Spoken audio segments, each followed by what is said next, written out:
everybody? This your girl DJ Roxy. What's up, everybody? It's your girl DJ Fannie Mae, and I'm in the South, so watch your mouth. And right now you are watching Everything Boisterous.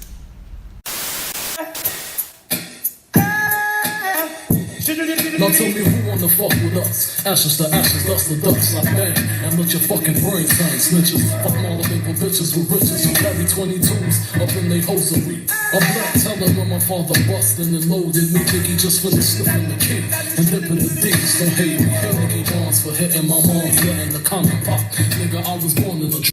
So thank you for even taking out the time to be here today. I know your schedule's like fucking tight as hell. So we'll go ahead and just jump into this. So I've always heard about you. I was just waiting to run into you, but now that I have you, my first question is, what was DJ Fannie Mae's introduction into music? Life. Life was my introduction. My dad's a musician and my mom's a dancer, so I don't think my life has ever been without music. I think my earliest recollections maybe being 2 or 3 and always just having rhythm. Like my parents said, I just, pretty much came out the womb being able to kind of dance and having rhythm. So I feel like music is just in my veins. So I just feel like the introduction is literally when I came out the womb of my mother and I was introduced to the world, I was introduced to music. So Awesome. Yeah. When did you realize that you wanted to be a DJ? Well, it was more like an epiphany. Sorry, let's talk about my telephone. It's gonna keep going off because I just downloaded Twitter and that shit has been jumping. So. Oh yeah, I'm pretty sure it's jumping right now. Yeah. But what's the question? When did you realize that you wanted to be a DJ? Well, it was more like it wasn't like a realization or a premeditated thought. It was more so like really an epiphany. Like I was in the club one week. I'm from Raleigh, so. If you're familiar with like Chapel Hill, they always have LDOT, and it's like a huge party. They drink and just turn up all day. And so they had the party, and my friends were actually hosting it, and the DJ and everything was just on. And I was like, dang, I danced all night. That was bomb as fuck. You know what I'm saying? The next week, same club. It wasn't LDOT, but still, it wasn't even the fact that everybody else wasn't good. It was the DJ wasn't rocking. And so at that moment, literally in the same club, I was like, yo. If he can fuck up the party, then I can fuck up the party. And I went out like the next day and got DJ equipment, and I've been DJing ever since. Wow. Was there like any like female or DJ in general that was like inspiring you just the ounce at that time? No. Or no? No. I can't say that was besides like the scene, Juice? The DJ scene in Juice, or, just knowing. Like, with Q? Yeah, knowing the fact that, just kind of, I did, being acquainted with hip hop and understanding, the 4 elements or 5 elements of hip hop or whatever, understanding that DJing is an element, hip hop, graffiti, rapping, all that stuff. So I can't say that I ever was a fan of even really DJs before I became one. And that may sound weird or anything like that. So I didn't really have a role model or anybody to look up to. I can't even say that I really partied prior to, but music was always there. And I feel like, life is a foreshadowing. So I was always the one, even high school, like middle school, my family, they were like, what's the new music? And I was like, okay, so this is a new hot thing. Yo, this is a hit right here. And so I was always very well acquainted with whatever was hot musically. And so like mixed CDs, I was making those. So, and I feel like, like I said, it was a foreshadowing of me becoming a DJ. So then once I started DJing, I still didn't even, I can't really say that I'm a huge fan of any major DJs, but it's more so I just take elements from DJs that I come in contact with, and I take elements of maybe what they do, their style, their essence, and I kind of adapt that to mine. Other than that, I started DJing in Japan, and the DJ culture there is huge, and they're some of the most amazing DJs I've ever heard. They're flawless in their execution and just amazing. So yeah, that's my DJ. So now that you are a DJ, how would you describe your style as a DJ? I just feel like my actual style is how I mix. I feel like I'm very good at blending. I'm not gonna really make the party stop or jump. We're going to be a steady flow. So I feel like I blend very well. I love the fact that when someone's DJing and they have one song playing, but then you hear the bass start to thump on the next one, you're like, oh my God, that's my jam. You know what I'm saying? So the fact that I can create that feeling by flawlessly blending is, I feel like, my style. Otherwise, I want to take you back to a time in your life with what music I play. So I would say I'm a blender who takes you on a auditory journey through your music. Wow. Is there anything that you won't play? Ever? There was, I don't have many, but when the Uzi song came out, All My Friends Are Dead, I never played that. Is there a reason why? Yeah, I just don't. I feel like there's power in the tongue, and regardless of what his intention was behind the song, I don't want to put that out and say all my friends are. Right. You know what I mean? Because I was raised. I'm a church kid, so I believe there's heavy power in the tongue, and I don't.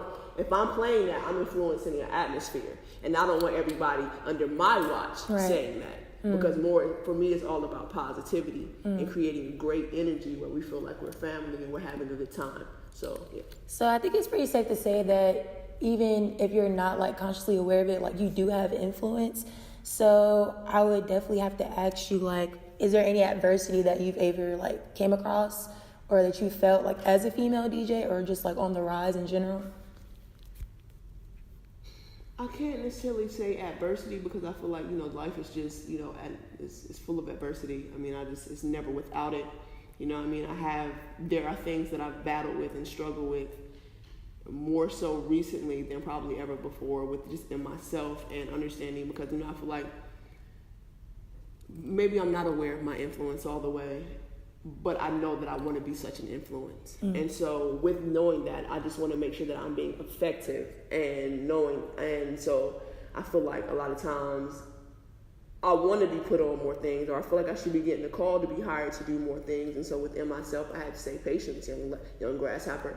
Your time is coming, and understand that whatever you do, there's a reason why you're not on that. And you have to be okay with not doing that. And then I had to be like, you're right, God. Like, you're right. Maybe I'm not getting hired because, for one, I probably wouldn't even be enjoying myself DJing that type of event or party or whatever it is. So, I had to take a step back out of myself and remove myself and really be okay with saying, I don't have to get booked. Anything that's going to come to me is because energy is attracting it to me. Right. And once that happens, then I know it's for me. The money is going to be good enough for me. Otherwise, I'm going to throw my own shit and I'm going to throw the party with my own fucking energy, with my own fucking friends and turn it up the way I want to. So I would say that was the biggest probably internal conflict that I've had of late. Wow. So when I was here at the Durag Fest, just literally, what was that, like 2 days ago? I was actually in the crowd and some guy tapped me. He was like, I'm excited to see for it. And I'm really not making this up. And I was like, who? Because I'm not from here. And he was like, DJ Fannie Mae. And I'm like, oh, wow, like I've heard that name before. I was like, why are you so excited? And he was just like, well, honestly, she's one of the best, if not the best DJ in Charlotte. So I was just like, okay, like, all right, I'm going to stay tuned so I could like listen. And I was pleased. But what does a statement like that like do to you? Like, how does that make you feel, knowing that you have that kind of significant like element in Charlotte's culture? It really makes my heart flutter. Makes me turn this way, across my legs and be like, thank you. You know what I mean? It makes me feel really good. Like I said, it is my desire to be a genuine positive influence. Not only on, Charlotte, but the world, because I feel like, God has just blessed me to be me. You know what I mean? Unapologetically me. And as sometimes as hard as, or as conflicting as even being myself is sometimes, I'm okay with myself. You know what I mean? And the fact that I really want to, I want to influence, like Drake said, I want to influence a generation that's lacking in patience. And I really want to be that person that helps influence. And so when I hear something like that, it's kind of like, you're on the right path, girl. You're doing your thing. You're doing it right. And the fact that, it's not like, when it's like, oh, I'm not only named among the best, but the best, it's like, okay, girl, that's who I aim out to be. And, that makes me feel motherfucking good. Like, girl, goddamn, you go, girl. Like, hell yeah. Right, as you should. So that makes me feel really good. And, like, as a result of the Durag Fest, I've been getting showered with a lot of love. And, people really like, like, you're paving the way. Regardless of, like, once you said, like, I'm not even, haven't really been aware of my influence. Right. You know what I mean? So the fact that now, I guess, it's kind of being, like, to the forefront of life right now, the fact that everything is just going so big, it's just like, wow, I really, the bar that I've set for myself is like, now the community is raising it for me. And all I can do is aspire to keep on fucking, reaching that motherfucking goal, because I want to be the best. I'm going to be the best, and I feel like I am the best. And so that's just across the board, because there's not a party, no matter what, honestly, what what area I'm in, what cultures are there, what race is there, what age is there. There's mostly time never an event where I'm like someone that's not dancing. Right. And that's even at events where you think people shouldn't dance. Right. You know what I mean? Honestly. Mm-hmm. So I think I'm blessed to be able to curate music the way I do, and I want to fucking, like I said, that makes me feel really good. It gives me a pat on the back, and that makes me want to keep going, because this whole shit kind of get hard sometimes, and it's never been the point where I want to be like, yo, I'm gonna fucking stop. But I was just like, shit, yo. There's moments. Like, I just tired. Like, I'm working so hard. Does anybody see it? So I'm glad that people are recognizing it, and I'm getting wind that they're recognizing it. So it makes me So, like, speaking of like your level up in a sense, like, how do you feel about, I guess, when, I don't know if it's really like a trend, but it seems like more females are becoming DJs like all around. Do you like this trend? Like, do you think it's like a healthy trend, or do you see like some imbalance in that? I feel it's double-edged sword, for sure. Because we all know what a trend is. It just merely comes and goes. You know what I mean? And sometimes a lot of the trends that we have, I always pose the question, motherfucker, look, it's fun for you now, right? But in 5 years, you probably gonna be the one sitting at a motherfucking desk. You know what I mean? Whereas for me, this is my motherfucking life. I don't have nothing else. I don't have no. I'm too deep in the game. You know what I mean? It's not just like fun for me anymore. This is what I do. So the fact that people are coming in, it's like a win. It's cool. No, I'm not gonna revert to being at some desk job in a few years. No. Whereas if you don't stick with it, or you're not as serious with it, and you're only doing it for fun right now to kind of make a little extra money, or because it's cute and you feel like you put a nice short skirt on, flash your ass and tits, and you can get gigs, that fade, that's gonna fad. That fad is gonna fade. Excuse me. You know what I mean? So I feel like it's beautiful. The women DJs that be rocking it, I am all for that shit. Turn me up, girlfriend. Turn me up. You know what I mean? I want you to turn me up, because I'm going to cheer you on. I am that DJ. I'm not going to hate on you. If you're doing good, I'm probably going to come in your booth like, turn me up, bitch. Turn me up. You know what I mean? That's me. Thank you. What I'm saying is, going into the fact when I started DJing, I feel like the guys were really hard on me. Like, I felt like they were really hard, and I don't know if that's because of my demeanor or it's just me, but I got some shit. And I feel like sometimes these girls get a pass. And don't get nobody no fucking pass, and y'all niggas ain't give me no motherfucking pass. I came out with a nice controller, you know what I mean? They were like, oh no, you need to be on 1200s, you know what I mean? I'm like, okay, nigga, buy me 1200s then. I'll be on that. Buy them. Like, you're not putting no money in my pocket for me to, better myself, so don't fucking say shit about it. You know what I mean? But I would just say that, you know what I mean? They were really hard on me, and really, they wanted me to be, probably because they did see my passion, and I was really, you know what I mean? I was really into it. And even then I knew that I was going to be great, because the first time I ever DJ'd, it set the tone for my entire career. And so, like I said, they gave me a lot of flack, man. They did. And not a lot of credit either. And don't give me no credit, that's fine. Do you think that makes you work harder, like in general? I'm a hard worker by just, by virtue of who I am. You know what I mean? I just don't do nothing half-assed. It's either, black or white, left or right for me. There's no in between. So hard work is just what I do. Other than that, I just feel like it's one of those things, like, I can't tell you how great I am or how great I'm going to be. I have to show you. So, doubt me now. Don't book me. Don't talk to me. Oh my God, Fannie, you're so dope. I'm better than that. I'm great. You know what I mean? So it's one of those things whereas I can't say anything. I can't tell you. I can't do anything but continue to work hard. And my actions and the places that God is going to take me are going to speak for me. Awesome. You know what I mean? Louder than anything I can ever say. So, keep your mouth shut. Or talk about me. Either way, I'm graced. You did.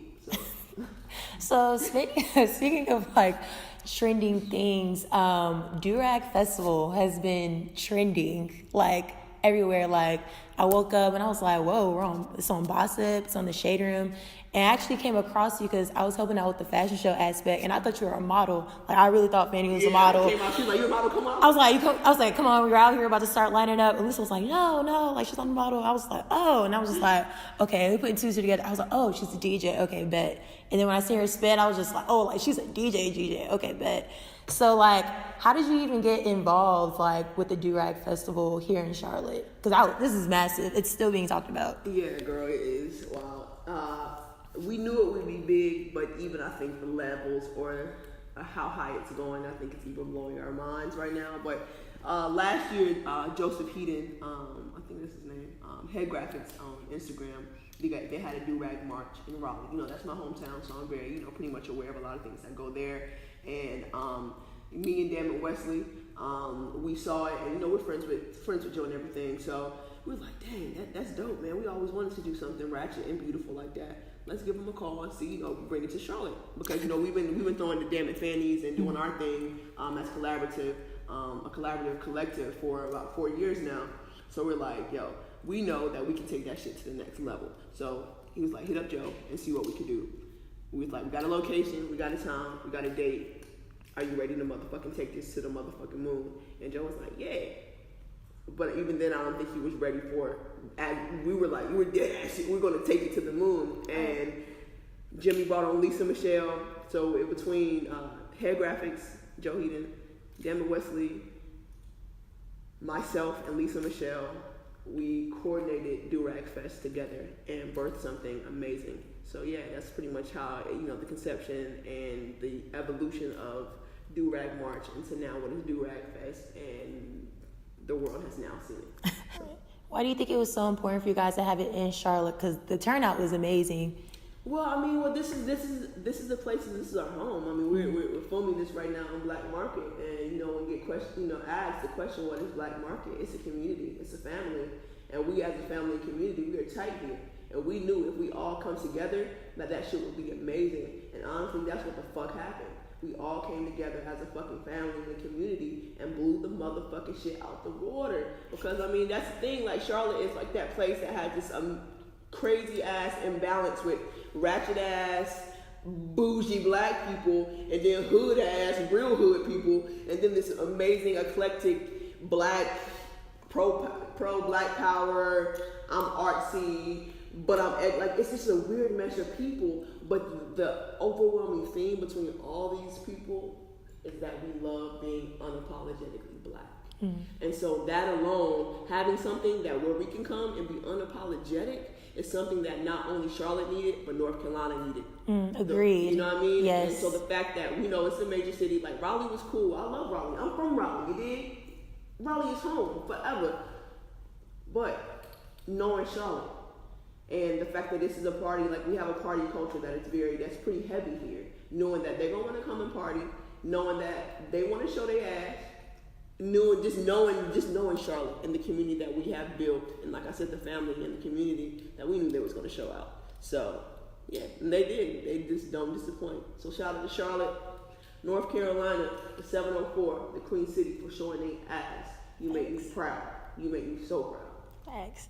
So, DJ Fannie Mae, you don't only DJ, but you also do music and you create events for the culture. Can you give me a hint of what's in store for DJ Fannie Mae in the future? Yeah, well, I did just release my first single, Anything, so you can find it on all social platforms. That's Tidal, Spotify, iTunes, YouTube. The video's on YouTube too. That it's a conversation piece in itself, so go check that out.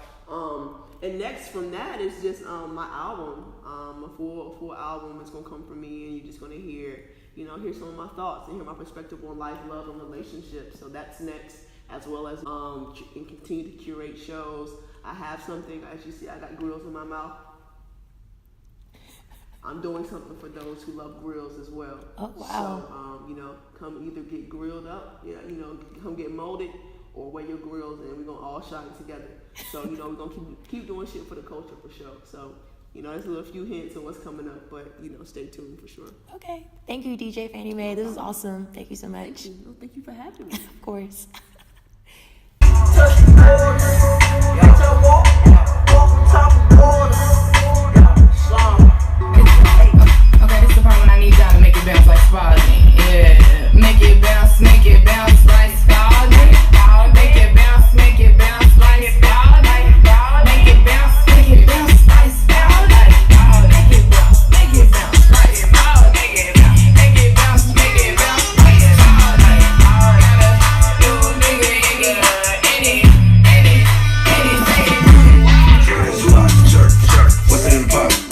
Hey, DJ Roxy, how are you? I'm doing well. How about yourself? I'm doing good. All right. So my first question is, whom or what inspired you to be a female DJ? Wow. So it really all started off in high school. I had a fantasy of like, man, if I could DJ in college, I think that would be pretty cool. And then when I came to college and saw that it was possible, I just ended up teaching myself off of YouTube. Oh, so wow. I would watch YouTube videos. Mind you, I didn't have a controller or anything, and I would watch DJs like DJ Spinderella. Wow. That's a very common person. Or actually DJ Vashi. I was watching one of her Boiler Room. She was doing a reggae mix, and I was like, yo, like, I know exactly what you're talking about. you know what I'm talking about? Okay, Mm-hmm. yeah. So I was like, man, like, if I could, like, do that, that would be great. And so, yeah, got to college, saw that it was possible, ended up teaching myself. I started off YouTube in the house parties and stuff like that, and, worked between, like, 2 channels. And then from there on, saved my money, got my first controller, and then just rocked out from there on. Wow, that's dope. So I see you in like a couple places. Like I feel like everywhere I host, I always see you. Yeah. So, like I gotta ask, like, what record is like essential for you to play, like no matter where you are? Okay, so currently it's been actually a mix I heard off of YouTube. It's called it's Rock the Boat, but it has the Rihanna what's the song called? Work. Wow. And that's like basically like a little like quick remix that I always try to play just to keep people going, and of course create the vibe, and also make them think about like old time memories of hearing Aaliyah rock the boat, and then adding it to the little Rihanna, so you got your little Right. foxy mama on the stage. So yeah. Awesome. What do you love most about being a female DJ, or just a DJ in general? Man, that's a hard question. I would say one thing that I love the most about DJing is being able to cater to the crowd. One of my biggest things is like I love seeing people happy, and I love being able to be a part of that person's memory, no matter whatever song I play, because when you think about it, I'm telling a story while I'm DJing. So I try to keep in mind of like just seeing people's reactions, or like when you start getting the party crunk, or when the ladies come in, ladies want to show out, Right. So I always just love being able to cater to the crowd throughout the night, and then also add in new music they haven't heard yet. So Right. So just like being in college, and I'm pretty sure everybody's experienced whether you're in college or not, like there's those parties where like you have people that have this cool playlist and they call themselves DJs, and then like you got like the DJs. How do you feel about the people that just show up with a playlist and like, oh, I'm a certified DJ, like here's my booking info in the bio? Like, how do you feel about that? I never try to disrespect anybody's grind. You know what I'm saying? Because, when I think about it, I was that person on YouTube. So before, people used to laugh at me and think like, yo, like she's using 2 YouTube channels. But it ended up teaching me how to create a flow, my own flow. So I never want to, disrespect anybody's grind. I will say like, hey, like, try it on the tables, because you can be a little bit more creative. But, it's respect to everybody got a playlist. But, I feel that. That was nice. That was a very nice answer. Right. Because I know, like, when I go to a party, like, I can usually tell, like, it's a playlist, or, like, they can really scratch. Right. And the ones that can usually scratch usually last the longest. Like, people like you. Exactly. So, I definitely understand. So, do you think there's a such thing as, like, a saturated female DJ market? Like, because you have, like, people that are twins that, like, DJ together now. Right. It's, like, a lot of females where, like, it's like, oh, are you an IG DJ? Or are you just a DJ? Like, do you think there's a such thing as a saturated female DJ market? I would say it's pretty hard to decipher that right now, only because one, we're such in a big movement of women. So it's really working in my advantage for it to kind of be saturated, because one is helping people see outside of just men. But it can also get a little bit overboard, because then, there are times where people will get settled in just their, seeing like, as far as their craftsmanship in DJing. So I would say I could see it getting a little bit saturated, but I also can see that it's being a benefit for not just women DJs, but other artists, like who can rap, who can, of course, who can sing and stuff like that. We're creating that platform women to have that voice or have that say, or for me to be able to spin their track. So when did you start DJing? Like, how long ago was this? it was actually sophomore year, so I would say about 3 years going on now. So yeah, it's been 3 years. Have you ran into like any obstacles of like kind of like being on the rise, as you could say? Explain that a little bit more. Just like getting your name out there. Like, do you feel like you're ever kind of like overlooked in a sense, especially like in North Carolina, where it's like it's only popping in certain places? Exactly. You get what I'm saying? So I feel like me being in Greensboro has been a benefit. One, because it's a college town. There's a lot of promotion teams. So what ended up happening, and shout out to Kalai the guy, young family, you already know. But I was DJing in house parties, and what happened was I would see him there. I'm like, okay, like, you know, and I know like he promoted parties, and he gave me an opportunity, and then from there on he took me under his wing, and then him and Dukes invited me into Young. So with that being said, I went off track a little bit. It's okay. Repeat the question one more time. So do you feel like you've been overlooked as a female DJ, especially in Carolina? Yeah. So I would say I am the baddest DJ. Okay. So I guess yes, but it taught me a big lesson. It taught me to stay on the grind. Don't let up. You know, if you can touch one person in the crowd, then that's more than enough. You know, your time will come. Right. And when that door opens, you got to take it.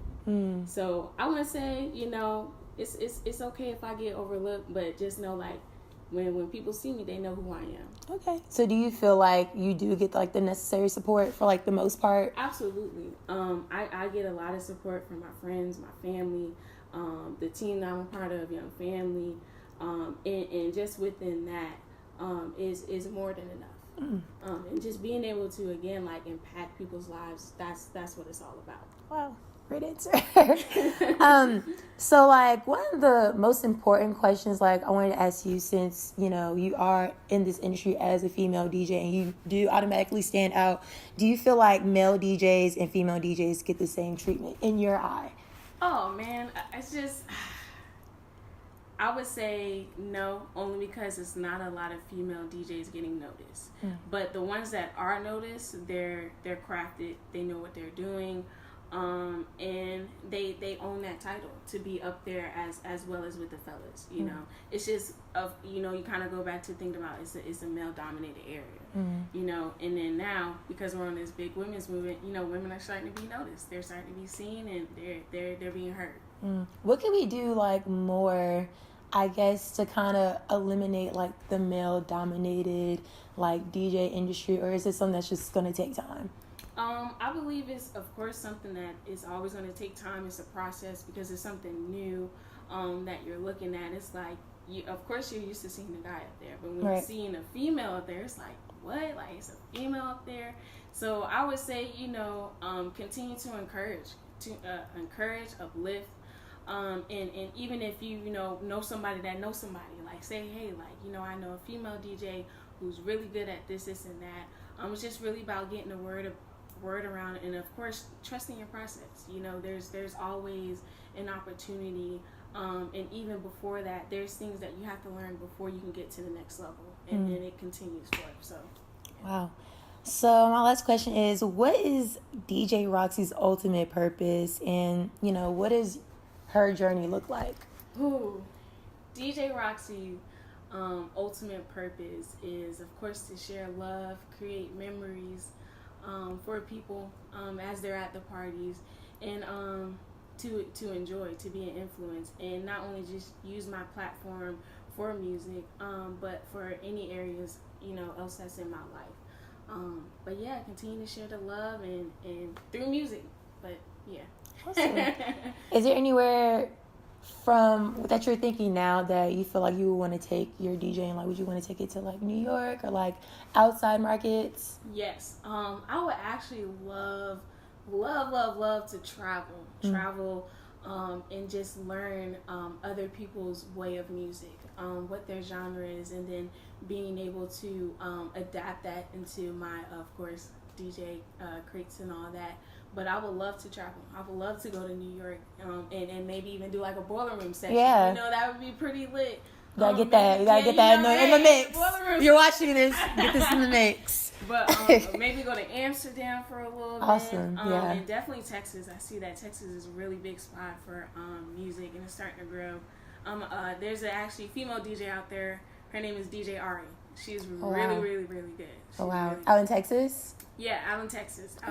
So all right. We'll keep our eye on her. Definitely. Roxy, thank you for doing this. I know it's like your first interview, but you bombed this. Hey, I was so nervous, y'all. Like, I'm sitting here still shaking from earlier. Thank you so much. Thank you. I appreciate it.